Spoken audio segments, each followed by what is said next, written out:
తెలంగాణలో ఎక్కడ చూసినా 4 దినాల సంధి పొట్టు పొట్టుగా వర్షాలు పడుతున్నాయి కదా. ఈ వర్షాల ముచ్చట్ల భాగంగానే మన హైదరాబాద్లో ముప్పు ప్రాంతాలనైతే అమ్రపాలి మేడం పరిశీలించి అక్కడున్న జనాలకి ధైర్యం చెప్పి నాలాల పనులను చేస్తా అని హామీ ఇచ్చిందటనుల్లా.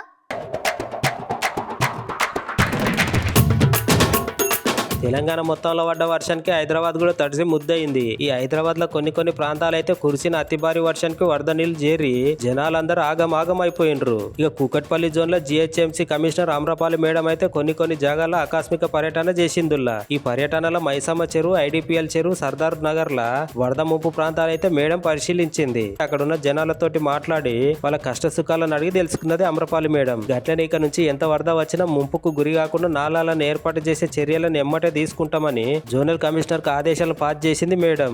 ఇట్లా వరద నీళ్ళకు గురైన కాలనీవాసులకు సురక్షితమైన తాగునీరు సరఫరా చేయాలని, దోమల నివారణకు ఏఎల్ఓ సాగించి చర్యలు వెంబటే తీసుకోవాలని అధికారులకు ఆదేశాలనైతే జారీ చేసింది కమిషనర్ అమ్రపాలి మేడం.